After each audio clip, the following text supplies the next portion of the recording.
As well, we know people are not equal. That's what people against democracy usually say, right? Mm-hmm. And uh, what they also say is that, well, you have to have skin in the game. Mm-hmm. So why are you such a big proponent of the equal distribution of power and in terms of financial system? Let's put it in that way first. Okay. Um, let's go for a simple one. The first point that I thought of was, okay, look at who has the power. Okay. Now, it comes down to a number of families. I won't even go into the international scale. Even in Japan, it comes down to a few families that have been in power since the Meiji Restoration, actually before that, from the Edo period. And these families have had power and money for a long time. That power and money was uh, utilized to make them more profit. And actually, these families control probably close to 60 to 70% of all industries in Japan. And you don't talk about it that much, but so who gave these people the power? And you say you have to have skin in the game. But these people, their families have been power for how many generations? And how do they have skin in the game? They got Yeah, they lucky have it and since birth. Yeah. yeah, they're born with a silver spoon stuck up their ass. Hmm. So yes, I'm quite sure many of them have spent countless years studying and trying to learn how to wield power and whatnot. But can you say that their decisions, uh, sure, it might be good for stabilizing things, okay?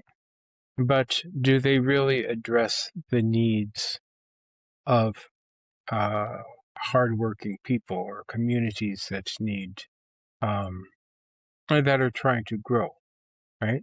I think they only address them when the sheet is close to hitting the fan. Yes.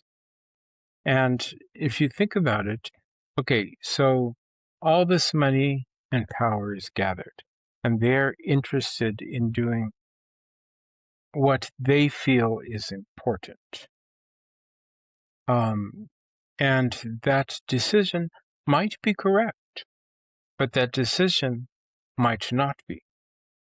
For example, in Japan, uh, like many of the uh, countries, the aging population, countries with aging population, a majority of the voters and the people who own stocks in the companies, uh, are elderly. They're in their 60s and 70s. So they're very interested in benefits for those who have retired. But let's say in Japan, okay, all the major roads in Japan, going across Japan, were built in the 60s and 70s. The roads have a lifespan of about 50 to 60 years. All the bridges were built then too. Okay. And this was at a time when Japan was growing economically. And so it was natural to build all these roads across the nation.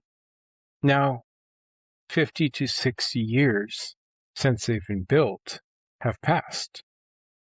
So you would think the people with money and power would say, okay, we should actually look at the infrastructure here.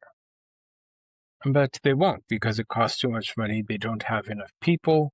Um, some of these roads and some of these bridges don't directly tie to assets for themselves. And, you know, There are roads, they can go on. Perhaps the next generation can deal with it. If there's potholes, we'll just fill them up a bit. So the infrastructure is crumbling, but that is not something that brings immediate money. So it is not something that is focused on.